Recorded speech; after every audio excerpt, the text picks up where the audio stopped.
E aí ele sai e vai pelo vento. O vento Esta leva ele, é uma vai folha cair em algum outro contaminada pela ferrugem asiática. É possível identificar a doença através dessas pequenas manchas escuras chamadas de pústulas de ferrugem ou lesões.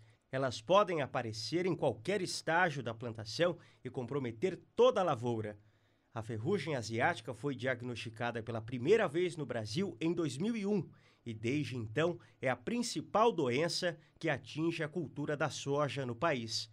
A rapidez com que ela se espalha já causou perdas de até 80% da produção de lavouras e um prejuízo de 2 bilhões de dólares na safra anterior, segundo dados do consórcio antiferrugem da Embrapa. Diante de uma doença altamente destrutiva, o pesquisador da Fundação Chapadão explica que detectar o problema no início e controlá-lo pode fazer toda a diferença e ser um fator decisivo entre lucro e prejuízo em relação à produtividade da lavoura.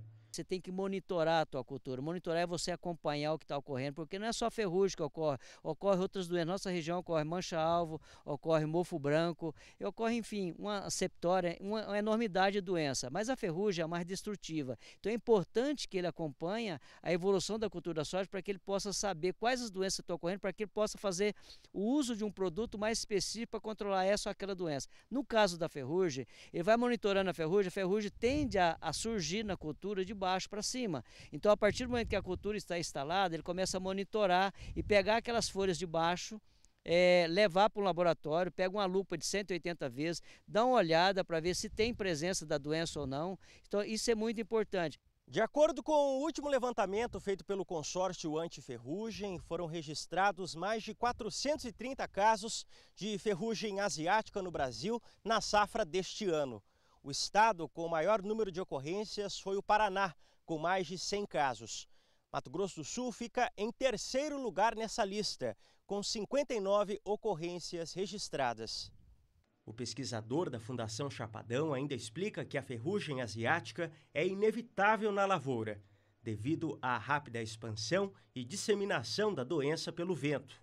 Por isso, é importante monitorar sempre a plantação, realizar a aplicação de fungicidas no momento certo e respeitar o vazio sanitário. Tudo começa com um planejamento que a gente tem que fazer. A partir do momento que o nosso estado vai plantar soja, os produtores têm que entender que existe o vazio sanitário. O vazio sanitário é o momento onde nós não podemos ter a cultura da soja presente numa outra lavoura que porventura a gente tenha implantado. Especialmente, isso falando milho safrinha, porque o vazio sanitário é de 15 de junho a 15 de setembro. Então isso é muito importante que o produtor faça esse vazio sanitário. E outra coisa muito importante é o seguinte, é que o plantio de soja, o último dia dele plantar soja é 31 de dezembro. Após 31 de dezembro ele não pode plantar mais soja, porque plantio de soja mais tardio, o que vai acontecer? Vai deixar essa doença no campo num período onde os outros produtores começam a colher soja e por acaso esporo de ferrugem que tem vai atacar muito essa lavoura e vai haver uma modificação e ele vai perder o controle, não vai ter como você conter essa disseminação dessa doença com muita intensidade. Kleber Rabelo para o SBA.